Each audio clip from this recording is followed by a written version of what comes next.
the greatest sports debate show on the For the first time since 2016, we have got a Game 7 in the NBA Finals.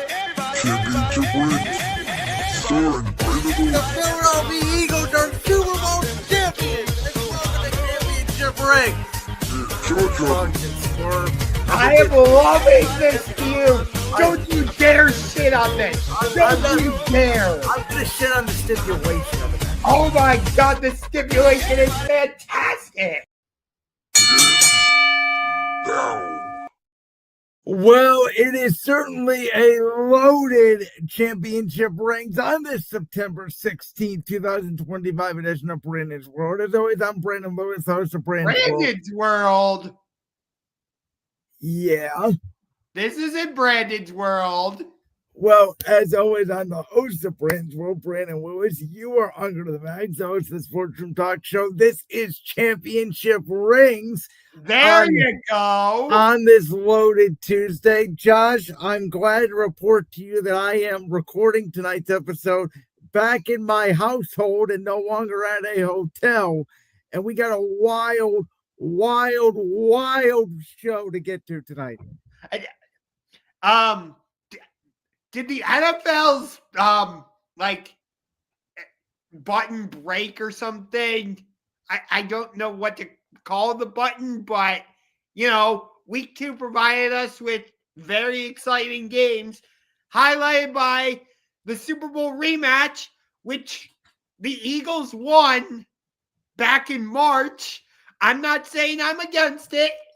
I'm just simply saying they won that game back in March when the league decided to not ban the tush push. You sound like Adam Schefter, who said the exact same thing, I believe, on Get Up Monday Morning. Yes. But that's one of the big talking points coming out of this is, oh, the Eagles are getting away with false starts. And I'm just like, well, you could have voted to get rid of the tush push, but you didn't. Okay.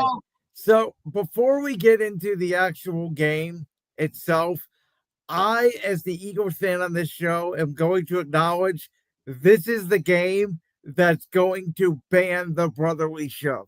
And to be honest with you, I'm kind of surprised it's not banned by the time we're on the air today. I thought for sure on Monday morning there was going to be an announcement from the NFL that said, we have magically decided the tush push is banned. I truly believe that because of how much Dean Blandino and Tom Brady were completely bashing the play during Sunday's afternoon. Now, that was the first time in the 3-4 year history of this play that I blatantly saw, yes, my team did jump. Yes, my team did line up offsides, which I actually think that's the bigger issue rather than the false start, is you got to at least tell them, hey, you're lining up offsides, call offsides. The referees absolutely missed it, yes. But I don't think it impacted the game the way people said it was, because the play that everybody's talking about was the 4th down play where we got the touchdown where there was clearly a false start. The play before that, the play Nick Sirianni challenged when the ball to me was clearly over the plane, that should have been a touchdown Philadelphia. There was not a false start or offsides on that play, and Kansas City thought they stopped it, though again, technically to me, they didn't. So I think people are making way too big of a deal out of this because of the fact they just don't like it because the Eagles do it better than everybody else. But I do think this is going to be the game that gets the play banned. I would agree with you, although during that Week 10 Packers Monday night game in Green Bay, if I'm the Eagles, I run it like 20 times. Oh, by the way, I throw this theory out there to you. Because, again, I have never seen my team purposely line up offsides and get away with it. I have not seen a false start. So all these, the Eagles are always getting away with it. No, that's not true. We got away with it on Sunday. We don't always get away with it because they have caught offsides in the offense before. It's just most of those games have been in the 1 o'clock window. I think now we're blatantly going to try to cheat. I'm going to be honest with you because I would purposely try to get a jump. I would purposely try to line up a yard offsides and see if they call it because now it's out there. Make yourself public enemy number one. Make the NFL ban it. Get every ounce of juice you can out of it because you know this is the last year you're going to use it. Yes. But talking about the game itself, you know, everybody talked about like how the Eagles defense completely shut down Kansas City's offense last year in Super Bowl 59. And there was talks of, well, with Xavier Worthy out and some of their other and Rashid Rice being suspended, like it's going to be much like that again. And I'm thinking, this is still Patrick Mahomes. Like you're not going to dismiss him like that.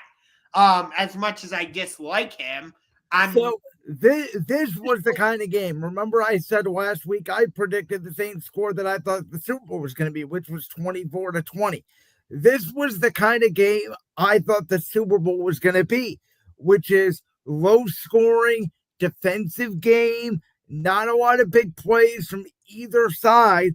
And I thought the Eagles' defensive line was going to do just enough to get the better of the Chiefs' offensive line. And ultimately, I actually think we saw what would have been Super Bowl 59 on Sunday, and it was in Kansas City. Yeah. But here's the thing, and we'll get to this later when we talk about the Chargers, is because the Chiefs are 0-2 and the Chargers are now 2-0, people are saying, oh, the Chargers are going to take this division away from Kansas City. And I'm like, are we really I just talked about this. Are we really just going to dismiss Patrick Mahomes? Well, now, wait a minute. You're the one on the show who did pick the Denver Broncos to win the division. So you did dismiss Patrick Mahomes, the Kansas City Chiefs. Yes, I did have Denver winning the division. You are correct. But I didn't have the Chiefs finishing it last. No, but that's not what people are saying. People are saying the Chiefs are going to finish second or third and the Chargers are going to win the division. And you've been on me for a month that the Chiefs could lose this game to the Giants this coming Sunday night. If they do that and the Chargers do beat Denver, Chargers will be 3-0 in the division with a win head-to-head against Kansas City. The Chiefs will be 0-3 with a loss against the Chargers. The division, for all intents and purposes, for Kansas City would be over. Yes. I don't know.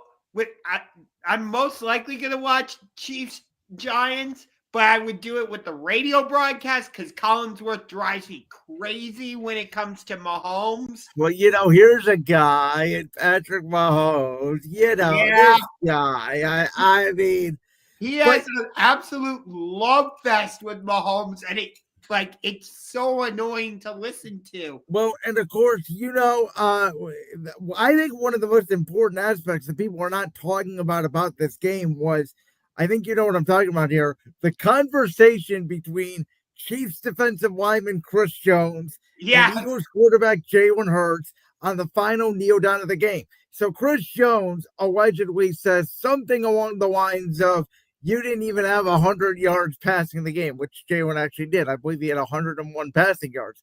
And I thought it was about rushing.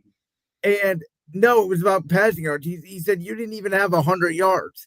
And Jalen said, we won the game, STFU, basically. Which, by the way, I love it from my quarterback. I've said it from day one. I don't care about the stats.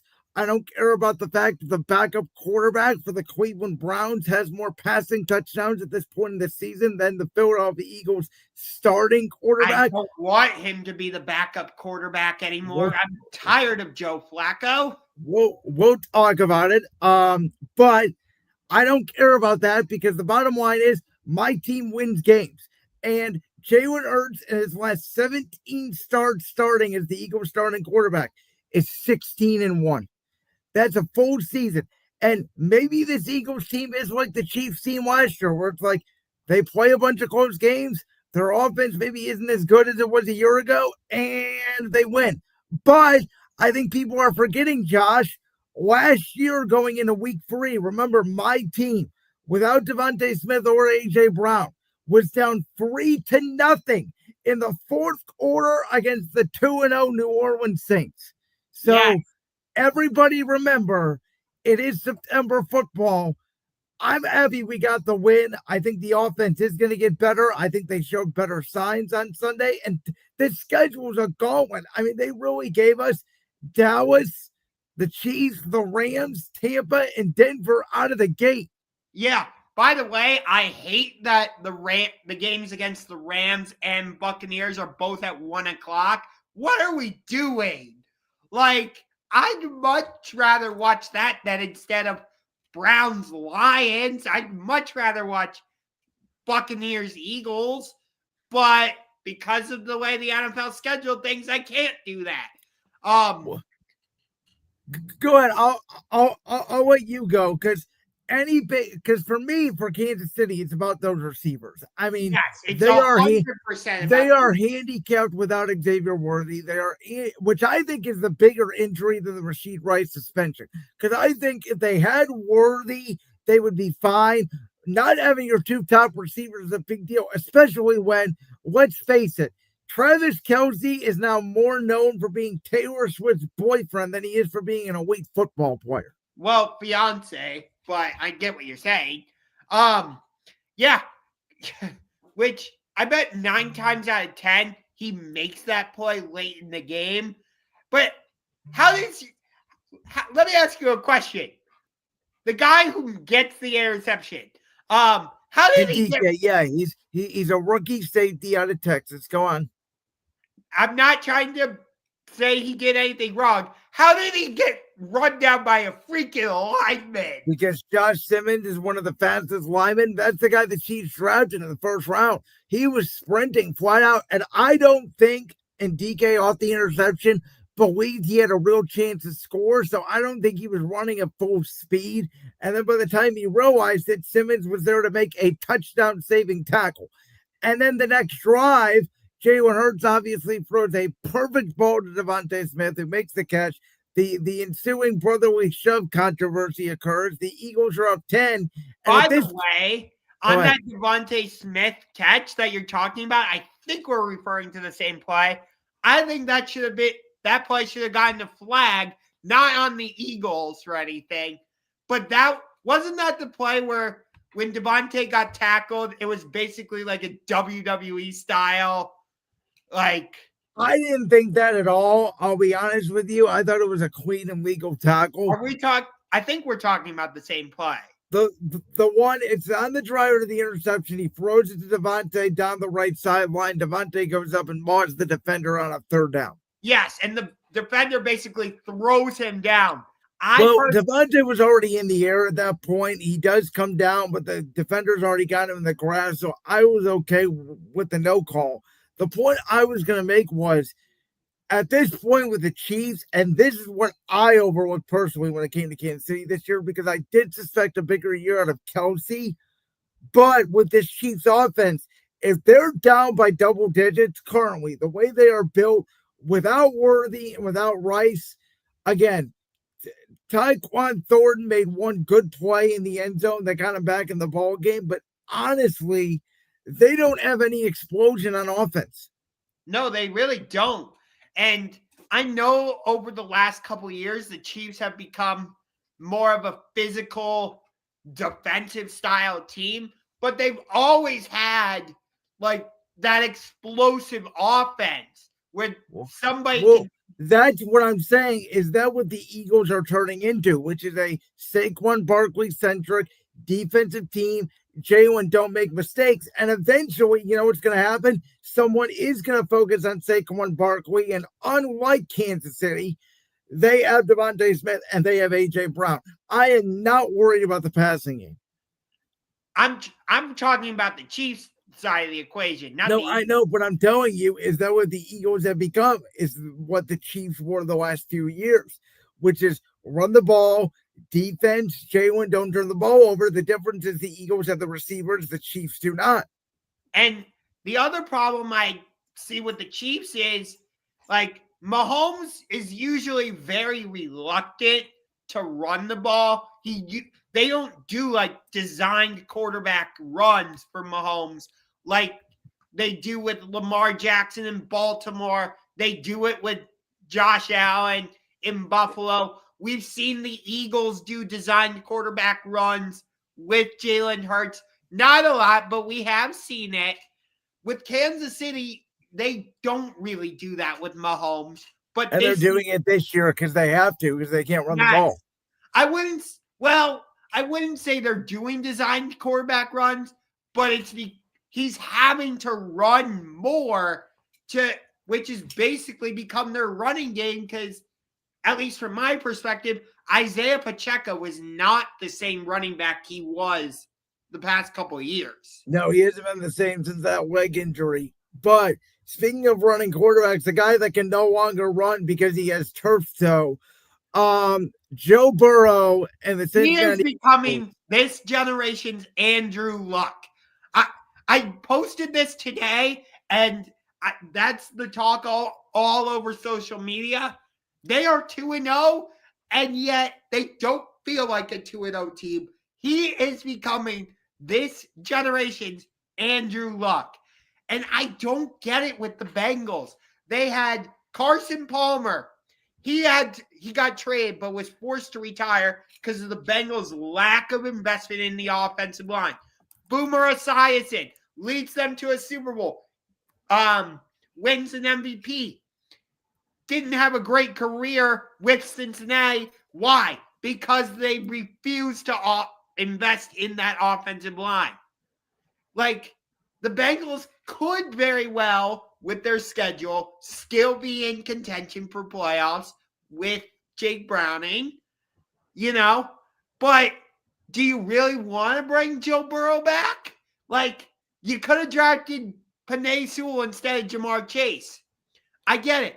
Since Jamar Chase got to Cincinnati, him and Joe Burrow have become a deadly combination. But the Bengals have also made the Super Bowl in that time. The Lions have not.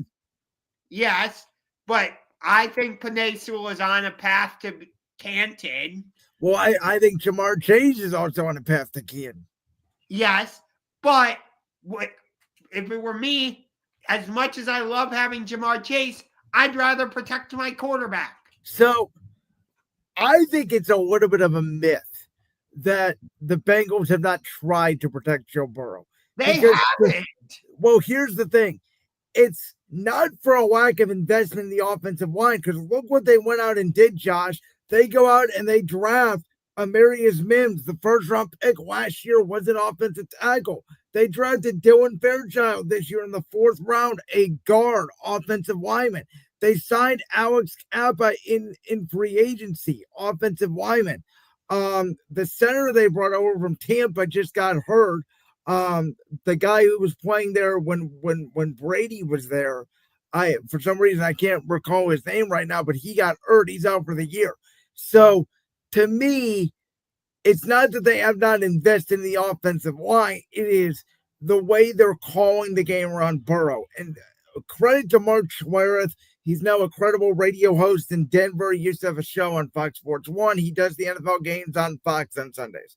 Schlereth said that basically it's not the offensive line. It is the fact that Burrow, and I agree with this, he is in shotgun 90 to 95% of the time. They don't go under center, and when they do go under center, it's almost 99% of the time a run play.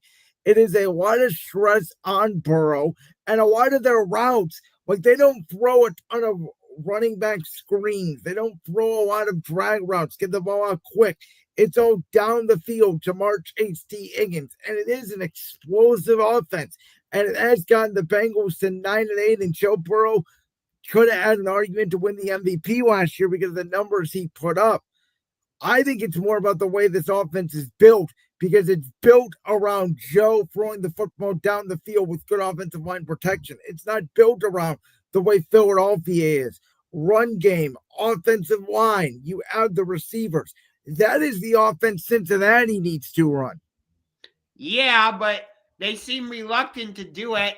And I get it. They've tried to add pieces, but from my perspective, it feels like they're doing it because they hear the noise. It doesn't feel like they actually want to build their offensive line. I think the difference between the Colts and the Bengals in terms of the way they built, the Colts never invested in their offensive line for Andrew Luck, and they let Andrew Luck get killed. I think Cincinnati wants to invest for Burrow. They just haven't hit on their picks. It's not for a lack of trying. I think I see what you're saying, but for me, it's a little bit more they haven't tried. Like, I get it. They've made some picks. They've tried in free agency a little bit, but for me, they really haven't put in the effort. They haven't. I just think it's unfair to say they've completely ignored the offensive line when they went out and they signed 2 big name free agents and they drafted a first round pick in an offensive lineman. And that's a fair argument. I'm not dismissing what you're saying, but for me, it's basically, you can make an argument they chose getting more offensive linemen over choosing defenders. They haven't brought in any defenders, and their defense, like I predicted this year, it actually is getting turnovers. Yes, Trevor Lawrence and Giants had a good game. The Giants probably should have won that game Sunday, but their defense, again, created 2 more interceptions. They're creating turnovers. So Cincinnati is 2-0. This is their hardest part of the schedule. Remember on our schedule predictions when we did the breakdown of the Bengals, I had them starting 2-0, falling to 2-4, and finishing 11-6. So I know they like Jake Browning. He played well 2 years ago when Burrow had the arm injury.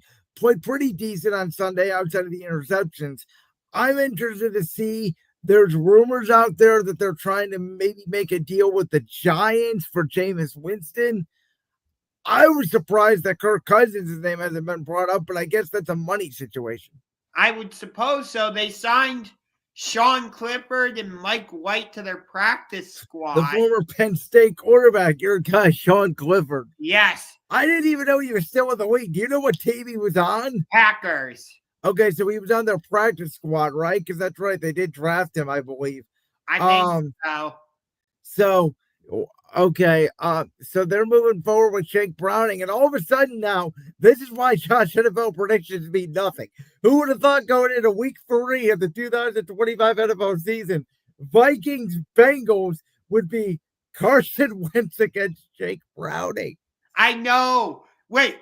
So we didn't have this in our rundown, but I want to talk about this because Joe Burrow is banged up. Yes. Jaden Daniels is banged up. Justin Fields is banged up. What is it with all these quarterbacks dropping like flies? Well, actually, that's part of my other takeaway. So we'll do this topic, and then we'll go back to the topic that we originally planned, because that was part of my other takeaways from week 2, is that in the NFL, last year, I believe it was like 26 or 27 something teams or so used a backup quarterback. I think there was a total of like 65 or 70 quarterbacks that played a snap last year. In the NFL, we can talk about receivers all we want. We can talk about offensive line and defensive lines all we want. The 3 most positions in the NFL to build a franchise around are number 1, quarterback, number 2, backup quarterback, and number 3, kicker. Yeah. Well, kicker is definitely for sure because Dallas would not have won that game against the Giants without Brandon Aubrey. That's what I'm saying. So when you think about the most valuable positions in football, the most valuable investment is quarterback. And the Eagles have talked about this a lot, even back in the day when they had Carson Wentz and Nick Foles. And then it was obviously, Jalen Hurts and Nick Foles. And then it was Jalen Hurts and, Gardner Minshew, excuse me. And now, it's Jalen Hurts and Tanner McKee, and Kenny Pickett was there last year. Investing in the backup quarterback. Like Kansas City has Gardner Minshew now in case something were to happen to Patrick Mahomes. I don't know how much of a drop. I mean, obviously it's a big drop off, but like Jake Browning could play. We saw Carson Wentz at the end of last year. I believe he was with the Rams that last game of the year. Or no, that was 2 years ago. I'm sorry. Last year was with the Kansas City as a backup. He's been around good play callers.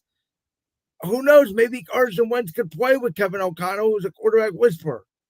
Yeah, that is true. Yes, the most important position in football are the fans. Ask the Browns. Yes. No, actually, the most important position is quarterback because the fans don't matter if you have a shit quarterback play. You can ask the Browns about that. Oh, God. I don't want Grandpa Joe starting this week, but I also don't want Dylan Gabriel getting killed by Michael Parsons. And so that was my other takeaway, by the way, is I've never seen a Browns team play that bad in my life. I was very disappointed by the Browns. I thought they were going to at least cover 11.5. I thought they were going to come out. I thought they were going to play well. I did not give a shit about Joe Flacco's return to Baltimore. That didn't matter to me. It was irrelevant. It was 8 years ago. These two guys are completely different. What I thought was, okay, the Ravens were coming off a very highly emotional game against the Bills. It took everything they had. They're going to come out tired. They're going to come out sloppy. The Browns defense is really good. And guess what? They did. And then Joe Flacco decides to throw every single freaking pass he could at the line of scrimmage to either a running back or Harold Fannin, the backup tight end. What the hell was that offense about? I don't know, but here's my biggest problem. All I've seen on social media this week following that game on Sunday is like everybody is blaming Kevin Stefanski and everybody is blaming Andrew Berry, especially after what we saw last night with Baker Mayfield and Nick Chubb. No, I am not blaming Kevin Stefanski for this at all. So you're not blaming him for that boring design of a scheme? No, I am not blaming Kevin Stefanski at all. He is a 2-time coach of the year. Got us into the what? He hasn't won a playoff game as the Browns head coach, technically. We should have won that game in Kansas City, but the Chiefs... But you didn't, Josh. It's about winning in this league. That's why all Browns fans, I hate to say, that's why you guys are all losers. You know, again, I rant on this every single year to you people. Oh, my God, it's Joe Flacco. Joe Flacco ain't going to win you shit. I'm not blaming Joe Flacco either. I'm not. There's only one person I am blaming. He's the reason we drafted Johnny Manziel. He's the reason. Come on. Okay, come on. You can't blame Jimmy Haslam. 100%. Jimmy Haslam. If it was Jimmy Haslam's choice, you know who would be starting week 1? Shedeur Sanders. Instead, he's out there getting backup practice squad time. This is Jimmy Haslam's fault.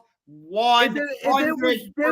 If this was Jimmy's call, Josh Shedeur would be starting week 1. I'm not blaming Stefanski at all. No, I am not. How can you not blame Stefanski when he's won 3-16 in their last 19 games? I don't care that Kevin Stefanski is a 2-time coach of the year. He's only had 2 winning seasons in 5 years, and one of them was because Joe Flacco came off the bench in a miraculous fashion. And then, by the way, got blown out by CJ Stroud, who after that game with the Texans has never been the same quarterback. You're right. Well, no, it was more so after the Ravens game that he was never the same quarterback, but I get what you're saying. No, I understand that, but you realize that if we fire Stefanski, some team's going to scoop him up in a heartbeat. That's what you guys say, and you know what? He might be successful, but he might not. And they said the same thing about Frank Reich when the coach fired him. And guess what? He goes to Carolina, and he's out within a year. And I'm tired of all this. Oh, if If we had kept Baker Mayfield, maybe he could have turned into this. That's irrelevant. That's loser talk. No one cares. You know what you care about right now? This football team's a disaster. I told you this on our prediction show, and I don't mean to scream at you, and I don't mean to get upset, but it pissed me off. The fact that if Deshaun Watson is out here practicing and getting ready to play this year, this whole regime needs to be fired. Stefanski, Barry, clean the freaking house. I don't care what anybody says. That is truly what this Browns organization needs. They need to move forward with a new general manager, a new coach, a new quarterback, and give the fans something to cheer about, because Myles Garrett is looking at his bank account right now going, oh, well, I got paid $3 million for that game because I'm making $40 million a year. Hey, I could lose 40-17. Yeah, it was 41-17, actually. Okay. So quickly, because I went on a tangent, I'm going to give you my two other takeaways. Because one of them was, go ahead. Well, one of them was backup quarterback, kickers win games. The second one was Joe Flacco's not the answer for the Browns to waste time. No, I never thought he would be. I want Dylan Gabriel to start this game against the Packers. I don't even want Dylan Gabriel to start. You know who I want to start. Yeah.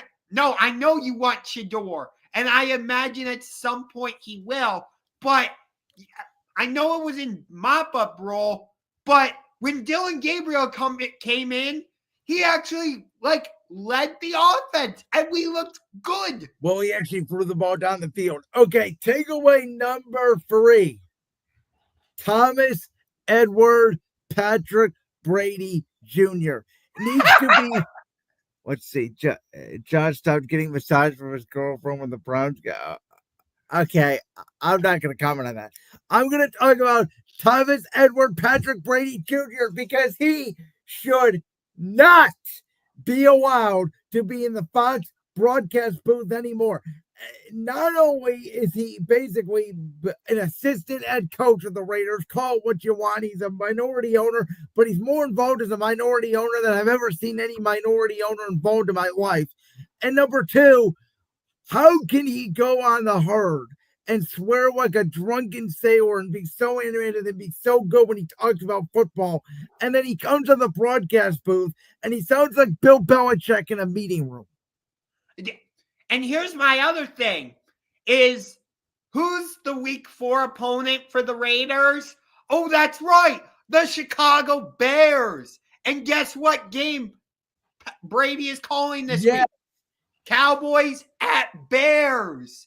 Coincidence? I think not. It's actually a joke. Again, Fox paid Brady all that money. I get it. They don't want to move off his contract, but they screwed Greg Olsen. Everybody acknowledges it, and everybody knows it. And I owed for Brady the way he sounded when he was on these like I said before, he is so good on these pregame shows or these radio talk shows breaking down stuff. Why can he not do it in the booth? And my takeaway is because he's not allowed to, because he's the minority owner of the freaking Raiders. I actually like him in the booth, but I wish what does he bring to the booth? That's my question, because he brings absolutely nothing to me. He doesn't excite me. He doesn't give you any inside baseball about football. The best performance he had was the Lions game in the divisional round last year against the Commanders. I thought he was on top of it. I thought he was fantastic that game. He hasn't done anything remotely close before or since. I personally enjoyed his broadcasting style, though I understand where your issues are coming from with him. I totally understand that, and I'm not going to disagree with that either. My problem with him is the fact that, he's the minority owner for the Raiders, and instead of, giving him hard no's, you can't do this, you can't do that, it seems like the league is relaxing on what he's allowed to do and what he's not allowed to do as a broadcaster. No! With the Bears being the Raiders' week 4 opponent, he should not be on the call for this game. No! Well, we'll see if it helps out, because clearly whatever he was doing last night did not help Geno Smith. No, and he's now going to play in like some flat, like other football league or something. Well, it's going to be the flag football league in Saudi Arabia as a part of Riyadh season, but let's not go there. And the NFL is not happy about it. So my other takeaway, and this sort of ties into our next topic, is where do we in this NFL season so far? I think most of the good teams we thought are good. Most of the bad teams we thought were bad are bad. The two biggest surprises to me, it's not even the Chiefs being 0-2 because of the two tough games of their schedule, is the Colts, number one, are better than I thought. And again, I thought they were going to be better than you. You thought they were going to be in number one pick territory, and here they are at 2-0. And I think they got a real chance to win that AFC South division at this point. And the Bears on the other end of the spectrum are the same as they were last year. This is their season this Sunday against the Dallas Cowboys. I'm here to say this, if they lose this game this Sunday against the Dallas Cowboys at home and fall to 0-3, next season, Caleb Williams will not be their starting quarterback. This is it. The Ben Johnson and Caleb Williams marriage will either be reconciled this Sunday or it will be a divorce. Yeah. Green Bay being 2-0 does not surprise me in the slightest. They're probably the best team in the AFC, in the NFL right now. The Jets being 0-2 does surprise me a little bit, though. I thought with Justin Fields, I thought they could steal the first game against Pittsburgh. I thought they could potentially win that second game against Buffalo, especially because of what you mentioned earlier about the Ravens, but the opposite side of it, where the Bills are coming off of this emotional high. You know, they have this miraculous comeback, and now they got to play a division opponent in the Jets. Yeah, and the way the Jets played in week one, like, I thought that line of 6.5 was about right. That game was over in 5 minutes. Yeah, and so that's why it's surprising for me that the Jets are 0-2, because I thought their first two games were very winnable for them. I really did. It'll be interesting to see how they do this Sunday. I forget who they're playing. They are at Tampa. Oh, that's going to be a very interesting game. I wish Justin Fields was playing in that game, but he will most likely not. So there's 10 2-0 teams and there's 10 0-2 teams. The 2-0 teams are Buffalo, Chargers, Cincinnati, Indy, Philly, San Francisco, Arizona, the Rams, Green Bay, and Tampa. I would say my most surprising 2-0 team is Arizona. Not for me, because their first two games were the Saints and the Panthers. So they literally tried to give the game away to the Carolina Panthers, and I had Arizona minus 6.5. And if the Browns did not just flat out not cover against the Ravens, I would have been so pissed off at the Cardinals today, it wouldn't even have been funny. They were up 27-3 in the fourth quarter of that game, and they literally let the Panthers come back. The Panthers got an onside kick. Yeah, they did. You're right. But I wasn't expecting much from Kyler. I told you my biggest thing with the Cardinals was, could Kyler and Marvin Harrison Jr. get on the same page? And they're not even that, but how about this? They get Mac Jones this week, who, I mean, he looked good against the Saints, but it is the Saints.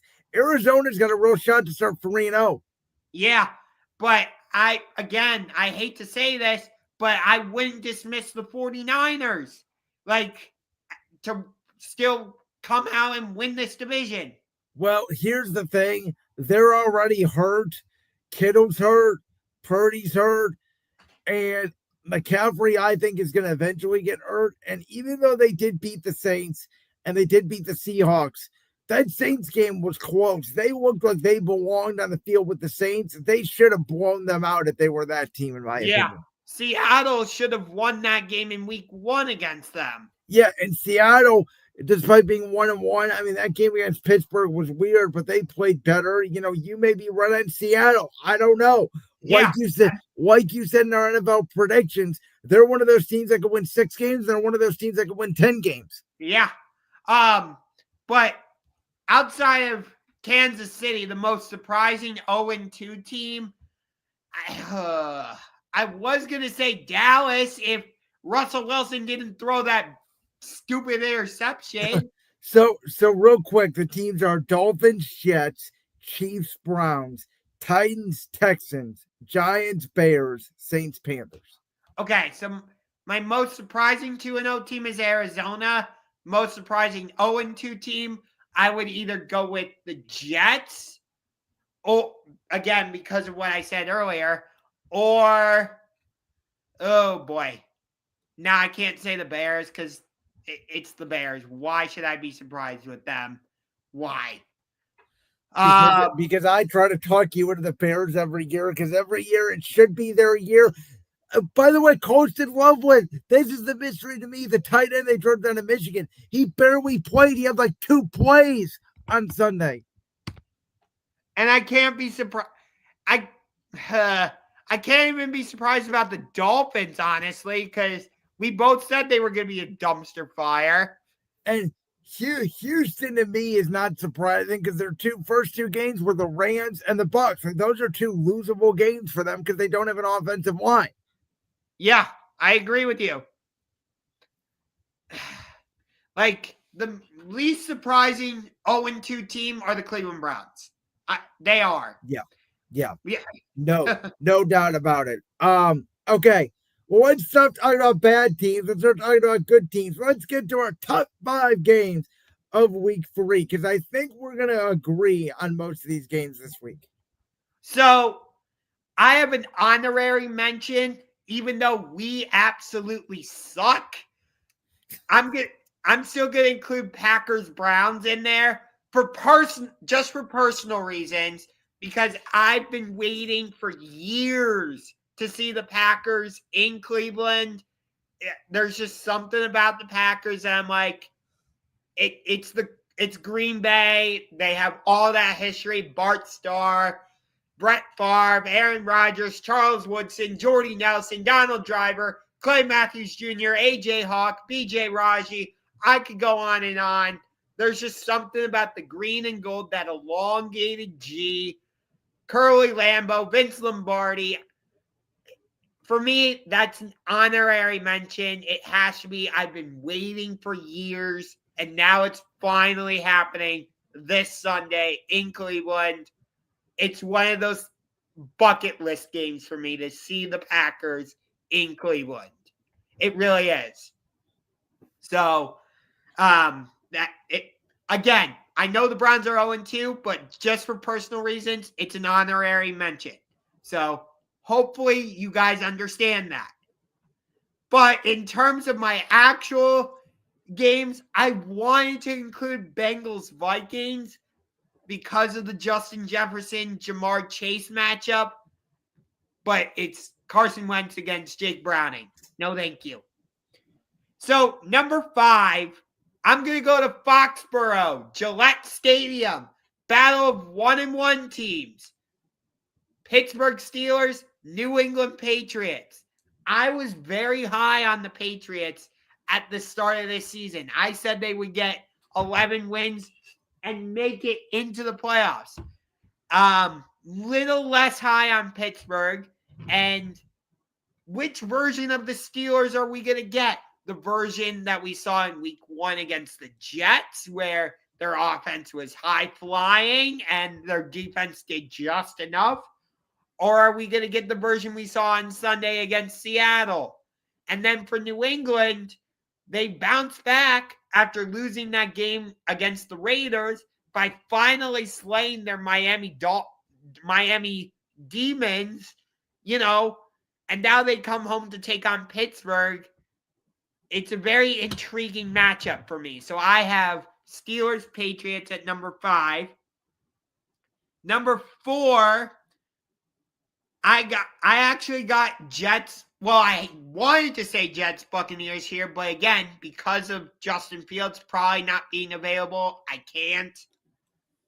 Number 4, I'm actually going to go with NFC West battle out in Santa Clara. Cardinals, 49ers. 2-0 teams. I want to see when you go against an NFC West opponent on the road, can Kyler Murray get on the same page with Marvin Harrison? For me, that's what will make or break this season for Arizona. I get that Jonathan Gannon has come in and done a great job since becoming the Cardinals head coach. They really have improved, but we've been saying, this could be the year the Cardinals get into the playoffs. This could be the year. No, this could be the year. Arizona, it's time to do it. If you want to make a statement, go on the road to San Francisco. I know the 49ers are a little bit beat up right now, but still, you want to prove something? Go beat the 49ers in San Francisco. So that's number 4 for me. Number 3, I wanted to put Chiefs-Giants on there, but I'm actually going to go with Lions-Ravens, the Monday night game. I'm very interested to see this matchup. Detroit just put up 50 points against Chicago. Baltimore put up 41, although that's not very hard because they were playing the Browns, for God's sakes. This could be a potential Super Bowl 60 preview. We'll see, although I have the Packers beating the Ravens. But Jared Goff against Lamar Jackson, potential MVP battle, we'll see. But this game is very interesting to me. I love that it's on Monday Night Football. It's a really good matchup. Number 2, this one's going to surprise you, but I'm actually going to go to the AFC West, SoFi Stadium, Broncos, Chargers. Like you mentioned earlier, I had Denver winning this division, and that's because I really liked what I saw out of Bo Nix in his rookie year. I'm very high on that pairing of Bo Nix with Sean Payton. I feel like Bo Nix could be Sean Payton's next Drew Brees. And then on the other side, you got the Chargers. I did not think they were going to start the season 2-0. I really didn't. And could this be the same Jim Harbaugh effect we saw when he was at Michigan? And when he was with the 49ers? Because if you remember, in that second year, I believe that's when he made it to the Super Bowl with the 49ers. Right? Was that his? So I'm not saying the Chargers are for sure going to make it to the Super Bowl, but could we be seeing the start of the Jim Harbaugh effect again? And then number 1 for me, it's easy. I wish this game was either Sunday Night Football or at least in the 4:30 window because I so want to watch it. I think this should have been the opening game instead of the Cowboys, but it's Rams-Eagles. The Rams gave the Eagles their best game in the playoffs last year. I think these two teams are going to be fighting it out for playoff positioning, and this game could go a long way in determining what the NFC playoff picture looks like. So it's Matt Stafford against Jalen Hurts, Devontae Adams against Devontae Smith. How do the Eagles deal with the Rams defense? I really like Jared Verse and the rest of that Rams defense. So it's so fascinating. Like, the fact that this is a 1:00 game, what are we doing, NFL schedule makers? Why? We agree on 3 games on the list. 2 of those games you have in the exact same order that I do. At number 5, this was a game that you do not have on your list. I am going to the AFC South, and I am going down to Jacksonville, where the 0-2 Houston Texans take on the 1-1 Jacksonville Jaguars, because to me, the Texans season's on the line. The Colts are going to Tennessee, and Cam Ward has made a couple of magical plays, but he has not looked very great overall. That's a very winnable game for the Colts. If they start 3-0 and the Texans start 0-3, and the Texans lose to Jacksonville and they're 2-1, it's going to be an uh-oh moment for the Houston Texans. That team that everybody thought was a lock to win that division, all We of a both sudden, said it was a lock they were going to win the division. yes. All of a sudden, it's not that anymore. And Trevor Lawrence, for the first 2 games under William Cohen, has looked like the Trevor Lawrence we saw in year 2 under Doug Peterson. And we'll see, Before you Go ahead. continue, I think you know what I'm going to ask you, but I'm going to ask it anyway. Did you think there was anything to that interaction where Liam Cohen is on the sidelines, like pounding his chest, and Trevor Lawrence throw it in your chest? No, I think it's 2 competitors. I think that's an NFL player being like, bro, I got it. Relax. Liam Cohen is a very emotional guy. He's frustrated, saying, come on, just throw it in the chest. That's a closed door meeting. They're going to talk about it on film. I don't think there's anything to make of their relationship there. Okay. By the way, all the Jaguars had to do was kick the freaking field goal instead, or maybe I'm thinking of Houston. I don't know. But Jacksonville should have won that game against Cincinnati. Well, Todd Bowles let the Texans score, if you ask me, because you watched that rush on the Nick Chubb running touchdown. They didn't even try to go after him. Yeah. So I think Tampa played that right. Now, number 4. I was talking about Jacksonville because I thought there was a moment where Jacksonville could have gone for the field goal, but they elected to go for it on 4th down, unless I'm mixing that up with a different game. I'm not sure because I know Cincinnati got the ball back. The one thing that's really bothering me about this year, neither Fox or CBS has stats or scores on the bottom ticker. It's really annoying to keep up now with all these games. It's really hard to see who's got the ball situationally, stats-wise. It's hard to catch everything now. Thanks, NFL. Appreciate that. And like NFL Red Zone has commercials now. Thanks, NFL. Well, and even Red Zone, at least it shows you the stats, but it's not showing you who has the ball and what situation and what their stats are constantly. One of the things I really liked about the old CBS scoreboard. But that's neither here nor there. Number 4, I agree with you. Broncos Chargers. If the Chargers win this game and they go to 3-0, I think the division is almost theirs, barring a historic collapse. Which don't put it past them to do that because this is the Chargers we're talking about. But think about this for a second. Sorry for jumping in again, but the Chargers have started their season with 3 straight divisional games. Yes, and they could be 3-0, which is why I'm saying if that's the case, I think the division's a wrap. Okay. Number 3, I agree with you on the placement of this game, but I think I'm going to disappoint you with my analysis. I agree on paper. Lions-Ravens is a great game, but I think the game itself is going to end up being a dud. I think Baltimore is going to blow the doors off the Detroit Lions. And I say that for 2 reasons. Number 1, you know Lamar Jackson's history against NFC teams. It's very good. I believe the only team he's lost to in the NFC besides the Eagles is the New York Giants, actually. And if you remember a couple of years ago, when they had Ben Johnson, the Lions went into Baltimore. That was the year they went 8-9, I believe. The Lions went into Baltimore and got absolutely trounced.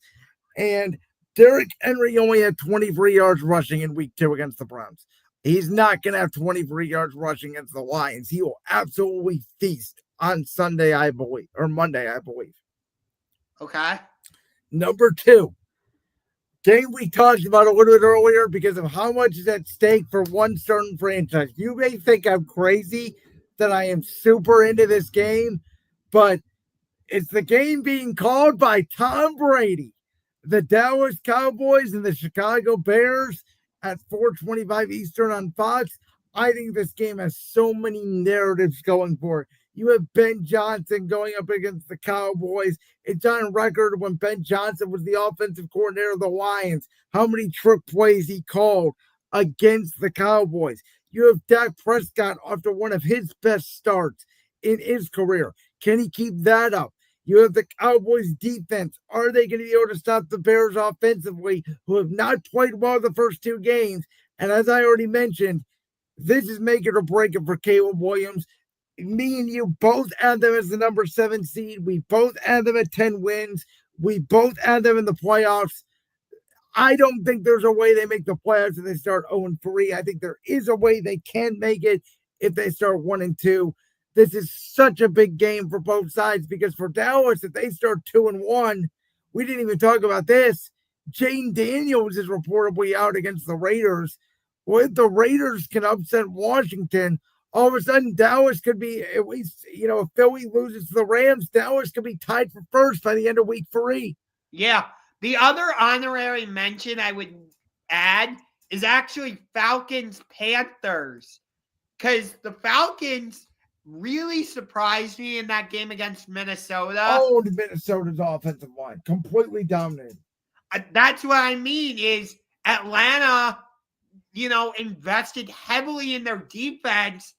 And, I heard this comparison during the broadcast. And now that I've thought about it, I kind of agree with it. Why is Philly's defense so good? Because they're deep. They have a lot of great pass rushers. Atlanta is kind of doing the same thing with their defense. I'm not saying that the Falcons defense is going to turn into what Philadelphia has now, but I kind of do see a resemblance between what Atlanta is doing defensively and what Philly has now.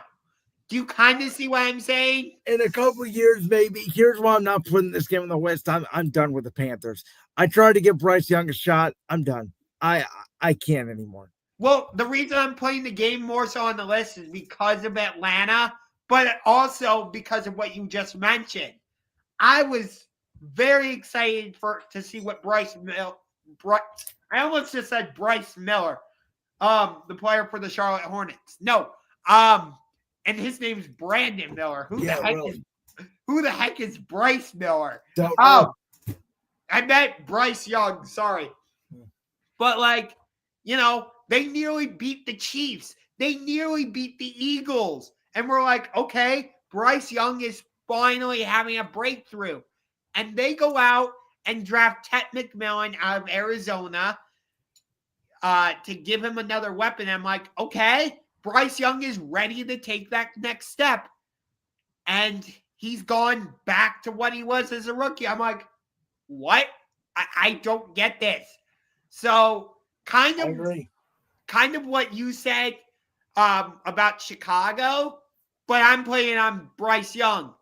If the Panthers start this season 0-3, I could see the Panthers going, Bryce Young, we're done with you. That's fair enough. And number 1, no analysis needed. You're right. Rams Eagles.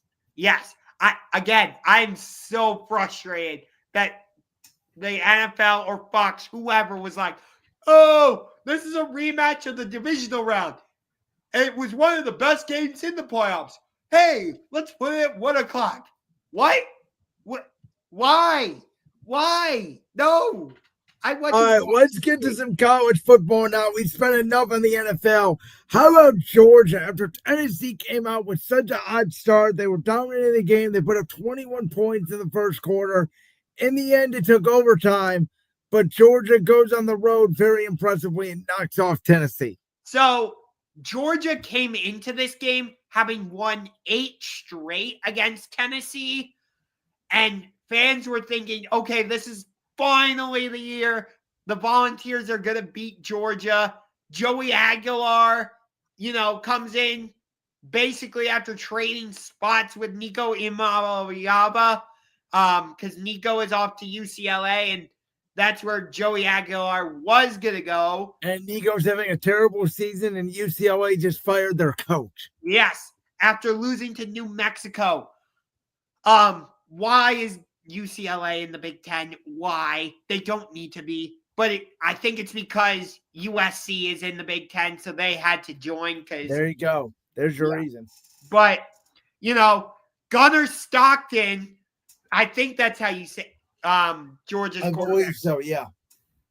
If I'm not mistaken, Georgia did not have a passing touchdown coming into this game against Tennessee.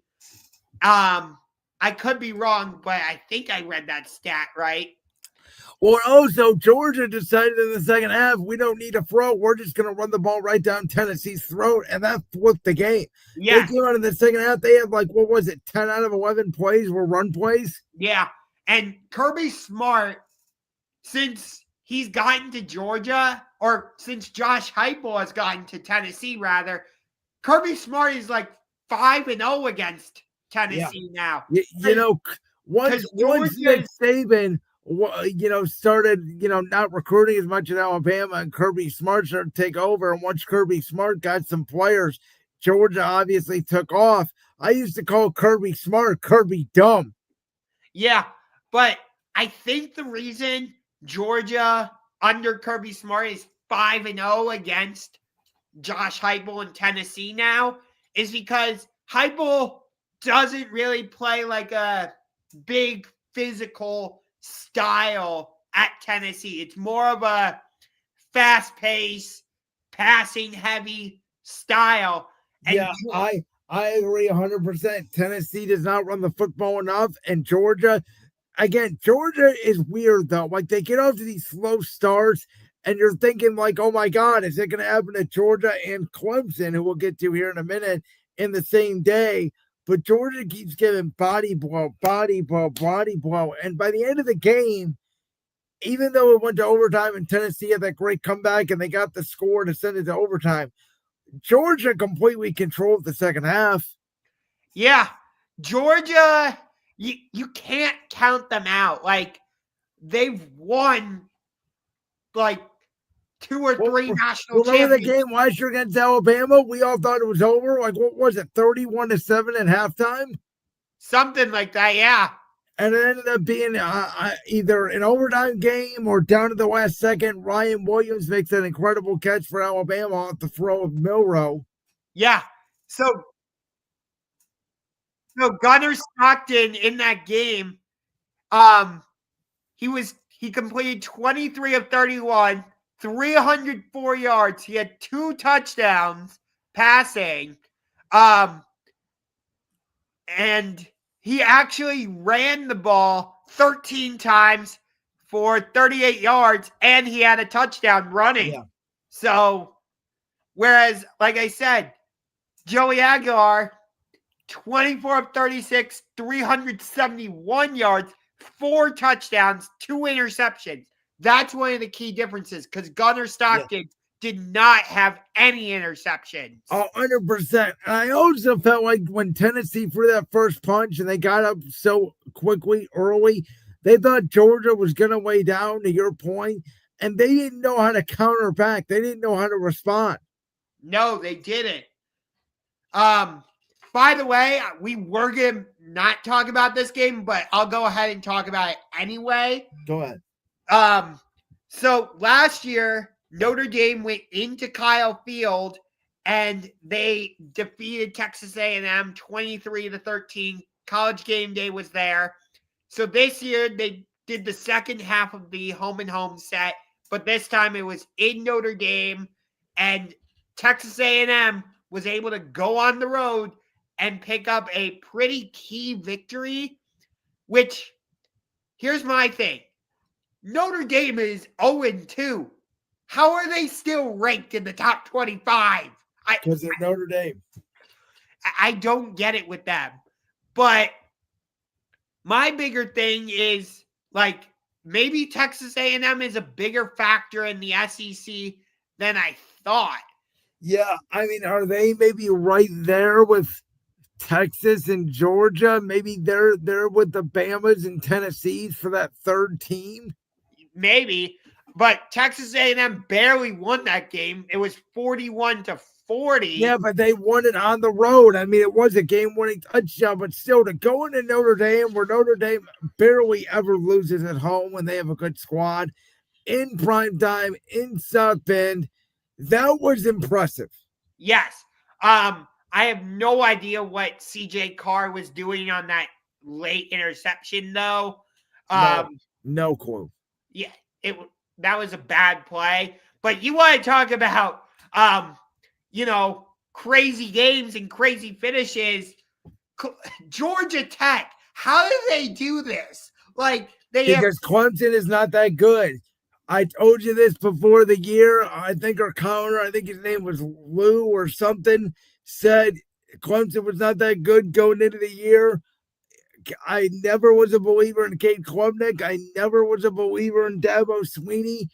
I said I didn't think Clemson deserved to be in the college football playoff last year. Clemson refuses to use the transfer portal. They're in a weak ACC where their biggest competition outside of Miami, Florida is Bill Belichick, who's never coached a college game in his life till this year. That's how they lost, because Clemson's a joke and they don't face real good teams. And Kate Klubnik is not a real NFL quarterback. But for Georgia Tech to pull that off with no timeouts, clock running down, and basically pull off a fire drill and get their kicker in position, all credit to the Yellow Jackets. Absolutely. No, Georgia Tech won that game. They were the better football team, I thought, on Saturday. Georgia Tech, maybe they're legit. Like, we were talking about Clemson and Miami being the two top dogs in the ACC. Clearly, Florida State is there. Miami's there. But maybe Georgia Tech is that third team, honestly. Well, I don't know about that. I mean, if this game was played in Death Valley, maybe it's a different result. Because that's the other thing about Clemson, right? They never play well on the road, it feels like. Yeah. By the way, why is College Game Day going to Florida at Miami? Florida just got lost back-to-back games against USF and LSU. Indiana at Illinois, or I'm sorry, I have it backwards. It's Illinois at Indiana. That was the much better option. Well, because that game is on NBC. Are they allowed to go to a game that's on NBC? Yeah. Couple years ago, they did Ohio State at Notre Dame. Oh, yeah, that's right. Game day was there because it was a night game. Even though it was on CBS or NBC. Last year, they were at Ohio State at Oregon, and that game was on NBC.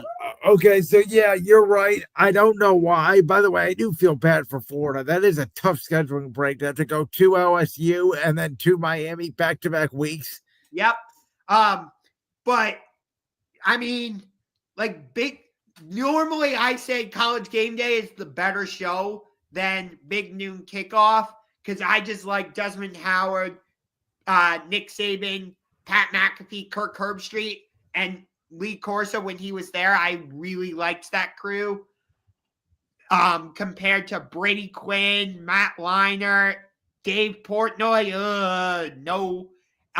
Mark Ingram. But they've got the better game this week because they're going to be at Texas Tech against Utah, which is number 17 against number 18. Yeah, that does nothing for me. The Big 12 does nothing for me. No, I understand that. But Illinois against Indiana in Bloomington is number 9 against number 19. But you're going to unranked Florida at Miami. Which I get it. Miami is number 5 in the country, but still, why? No. Yeah, I'll be honest. I don't think it matters. There is zero college football game that excites me this weekend. Zero. Really? I'm very interested. There's 2 that really interest. Well, 3. That Texas Tech Utah game, and then Auburn Oklahoma, because it's number 22 against number 11. Then I really like this Michigan at Nebraska game. And then the other big one that interests me is, I already talked about it, Illinois at Indiana. If Illinois wins this game, after that, they've got USC at home. Then they're at Purdue. And if they win Indiana, USC, and Purdue, guess who's waiting for them? That's their test.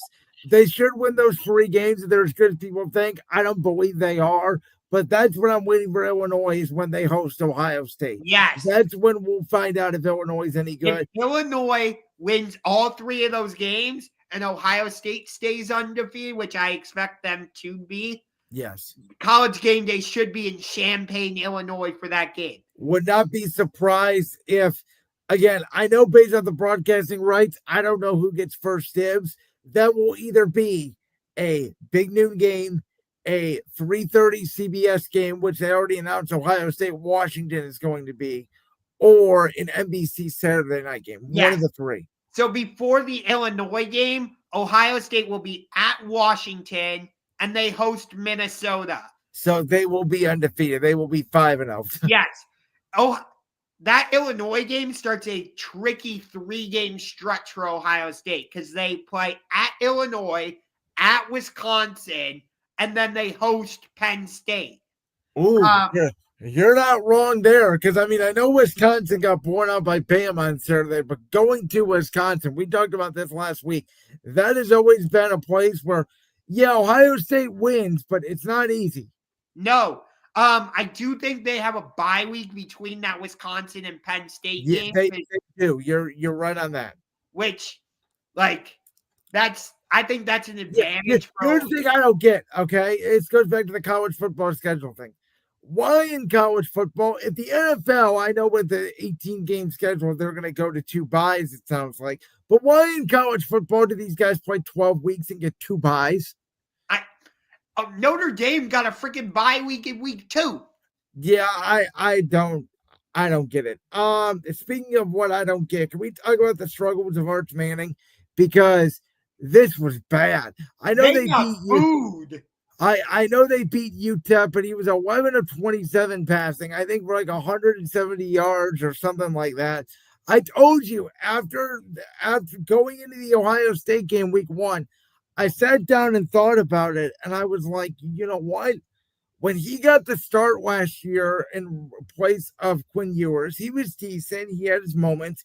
But then they went back to Quinn Ewers, who barely could make the cut as the Dolphins' backup quarterback. And it's like, why?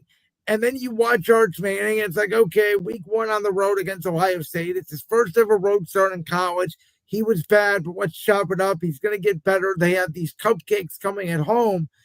And then he's struggling to move the ball. He's got a 55% completion percentage on the season in college. Like, I'm sorry, your guy, Drew Adler.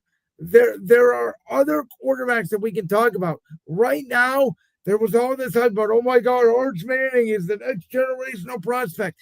Arch Manning don't even look like a first-round pick right now. No. And they've got Sam Houston State this week. And then Sam Houston State? Yes. And then they're at Florida. They're not going to get tested again until October 11th when they play Oklahoma in the Red River rivalry. Is that a neutral site game? Yeah, they always do that game, neutral site at the Cotton Bowl at the Texas State Fair.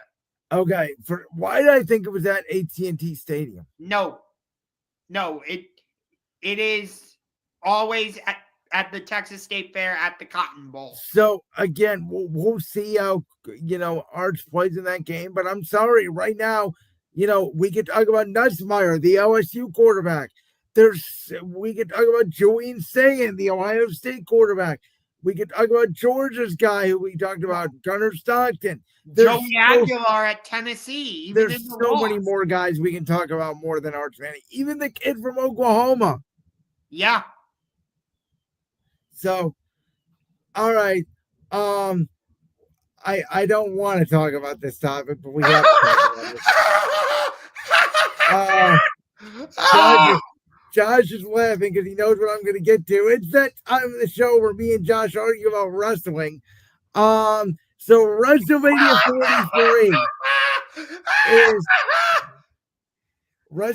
43 is going to be not in North America. It's not going to be in the United States. It's not going to be in Canada. It's going to feature The Rock and Stone Cold Steve Austin and Shawn Michaels and The Undertaker and probably, and I'm being honest with you, John Cena. I don't think he's retired in December. I think he's retiring here based on how much money the Saudi Arabians are probably going to pay him. WrestleMania 43 is going to Saudi Arabia, and this is where I also will add and predict the Saudis are going to announce they will buy TKO and own not only WWE but the UFC by the time we get to WrestleMania 43. It would not surprise me. I was looking at the live comments during the live stream. It was not good. Let me say that. No, and there were a ton of comments that simply said 3 letters: AEW. Well, there was also a comment that said 3 words: you sold out. Which they did. They did. Because the Royal Rumble is going to be in Saudi Arabia, and now WrestleMania is going to be in Saudi Arabia. Yeah, and I guarantee you, especially on the women's side, there is not going to be a lot of surprises in the 2026 Royal Rumble, which, I'll be honest, the roster's deep enough. They don't really need a ton of surprises, but it's always nice to have. I'll be honest with you.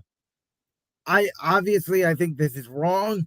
I don't like it. I knew it was coming. Everybody knew it was coming. So this announcement to me, like, I was like, hey, you know what? They're going to get their money. It's going to be a good show. We're going to get The Rock versus Roman Reigns. The only thing I really care about. And it is what it is.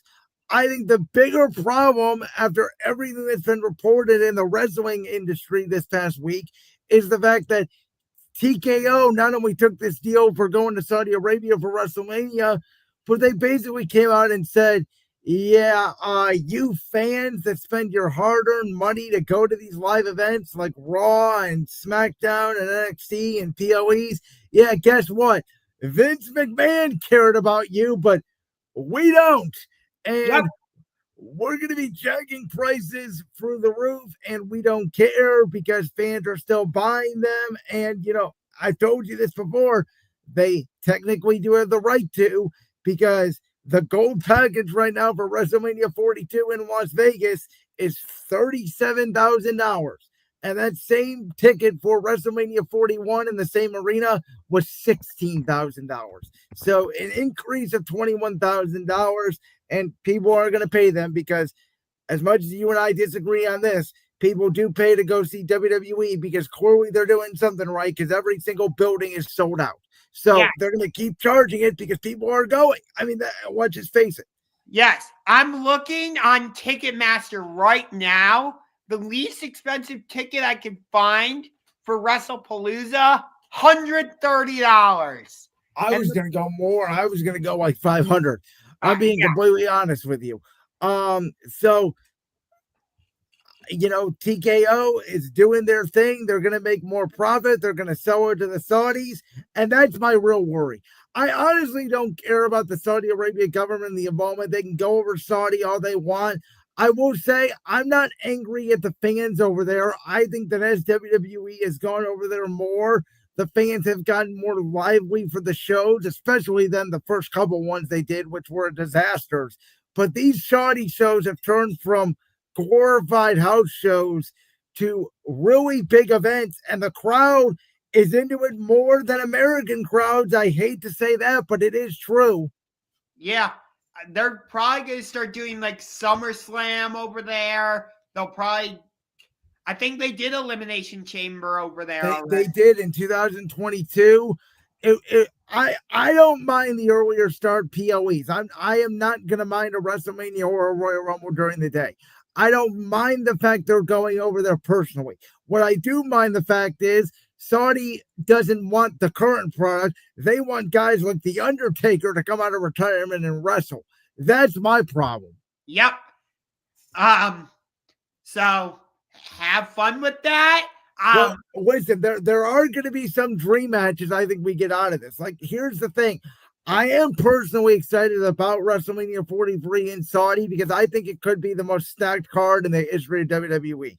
The Rock and Roman Reigns, Yeah. The Undertaker versus Gunther, Shawn Michaels versus AJ Styles or Seth Rollins, Stone Cold Steve Austin versus CM Punk.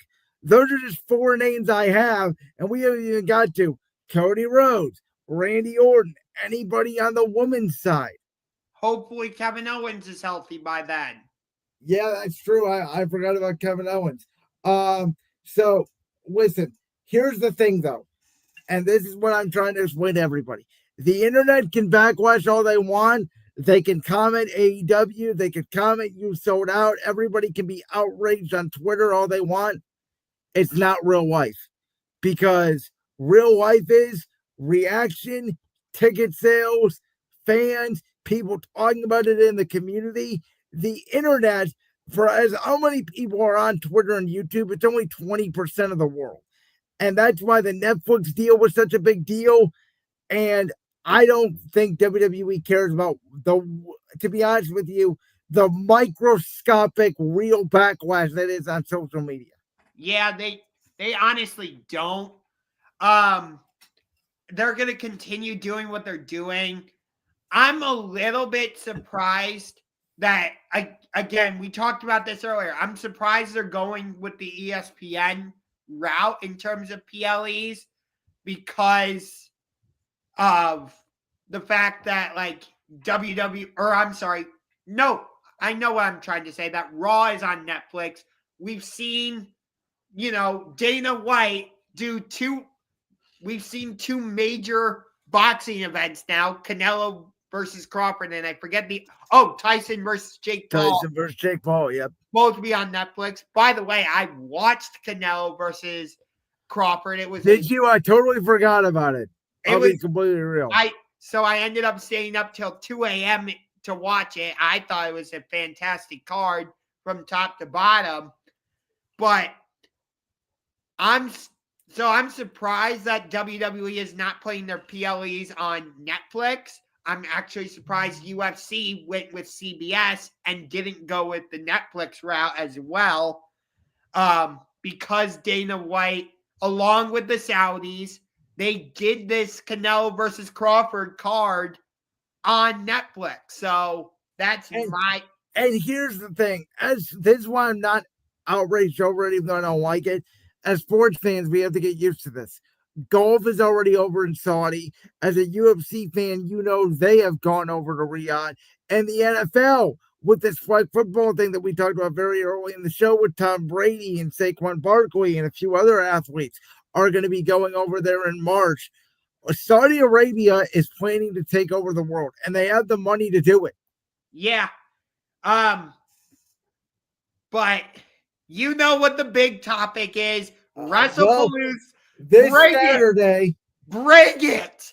I will take all out all day, every day over this card that you're giving me for Wrestlepalooza. Well, Wrestlepalooza has about the 5 biggest stars in the industry on it, and you can't argue with that. I mean, you're trying to tell me last week you were trying to tell me Swerve Strickland's a big star. Nobody on the street knows who Swerve Strickland is.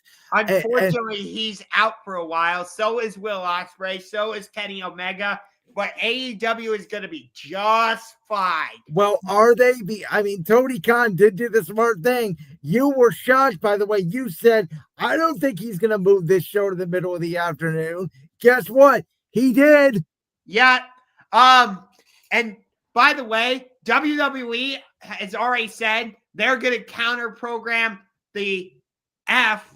Now, I don't like it. I think it's petty. I've admitted this. I told you this. I think it's wrong. They're going to get to a point. I read a report the other day. They're already talking about 2026, how they're going to counter AEW, and they're going to try to make it impossible for AEW to move their showtime. I'm like, how the hell are they going to do that? I know. But man, I look at this All Out card, and I'm like, I'm getting Hangman versus Kyle Fletcher for the AEW Championship.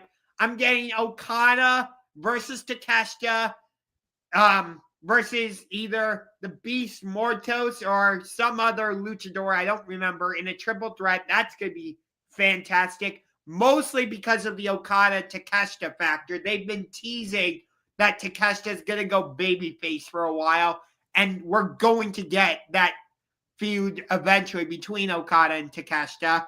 We're getting a ladders match for the tag team championship chips. We don't know the teams yet other than Brodito. We're getting qualifying matches on Dynamite to determine those. We're getting a tables and tax match. No, what was it? I forget. Tax and something match between Mark Briscoe and MJF. I forget what the title is. A coffin match between Darby Allin and Jon Moxley. Now with the added element that Daniel Garcia has joined the Death Riders. A fatal four-way. Tony Storm versus Chris Statlander versus Tekla versus Jamie Hayter for the AEW Women's World Championship, which Tony Storm is the one who made that match. The only match I'm not interested in is Mercedes Moné versus Riho for the TBS Championship. Whatever. Oh, but she has 9 belts. She's the biggest star in the industry. Eddie Kingston's making his return. He's taking on Big Bill. We're getting a trios match. Gates of Agony and Ricochet versus the Hurt Syndicate. What is it? Shelton Benjamin, Bobby Lashley, and MVP. And, of course, the big tag team match, FTR versus Christian Cage and Adam Copeland. I cannot wait for this show. It is going to be absolutely amazing. The word of the day for this show is going to be violence. And I'm here for it. So there's no point in us arguing who's going to have the better show because we're just going to argue in a vicious circle because you like AEW style, I like WWE style. Like, I don't even want to get into it because it's just the truth, right? Some people like AEW, some people like WWE. I think the logistics are what is the more important thing to talk about this show. And what I mean by that is we know how petty WWE has been about AEW. They're going to want to create headlines with their show that gets the whole wrestling world talking. They're going to want to have the last laugh. So does somebody big return? Does somebody turn heel? Is there an angle that goes down? Like something like a Brock Lesnar return or like that we had at SummerSlam. Something is going to happen because WWE wants the headlines. The other thing is now on the AEW side is this. So this show starts at 3 p.m. Eastern. Wrestlepalooza starts at 7 p.m. Eastern. How long? Because AEW pay-per-views at bare minimum go 4 hours.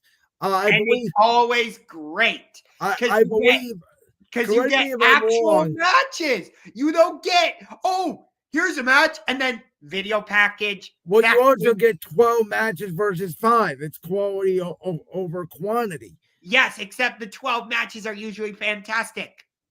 Well, again, that comes down to the style of wrestling. My question is, how long is this all out going to go? Is it going to be a 6-hour show? Is it going to end at 9 p.m. Eastern? Is it going to bleed into Wrestlepalooza? This is also the first show AEW is doing as a part of HBO Max. But the difference with that is, even if you have HBO Max, you still have to pay an additional $30 for the pay-per-view. If Tony Khan was smart, he would have said, if you sign up for HBO Max, you get this pay-per-view for free. Yeah, I agree with you. And hopefully Tony Khan will do that at some point. I love that they're not doing All Out in Chicago this year because that's where it's been basically since its inception. Now that would have been something. You know what I would have loved to see? AEW runs a Chicago PLE in the United Center. WWE runs a PLE in Chicago, same night, same time in Allstate Arena. That's what we need. The hottest hotbed wrestling city in the U.S. is Chicago. We know that. Let them fight it out. That's what the wrestling world wants to see. Well, AEW did All Out 2023 in in the United Center, but that was the time where, well, CM Punk got fired. Your favorite wrestler, who is By the feuding way, with his wife this weekend, who, by the way, CM Punk is now known as AJ Lee's husband. Wrestlepalooza, I'm like shitting on it, but it actually looks like a good card. I'm not gonna lie. You just said it was a shit card. Okay, that was me like bantering a little bit. That was like, I'm way more of an AEW fan. But to be real for a second, like the card for Wrestlepalooza, I wouldn't give it an A. I'd give it like a B plus or like a B minus. Is there a match where I'm like, oh my God, I have to see that?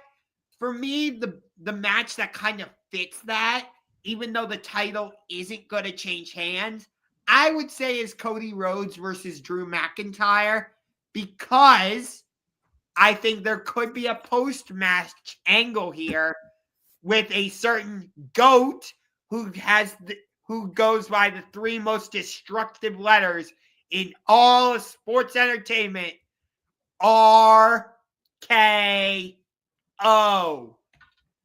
Does he come out after the match and like absolutely snap and just there's potential to it. I don't think they're going to do it here.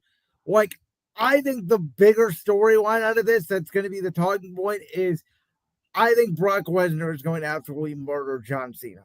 I think there's going to be blood.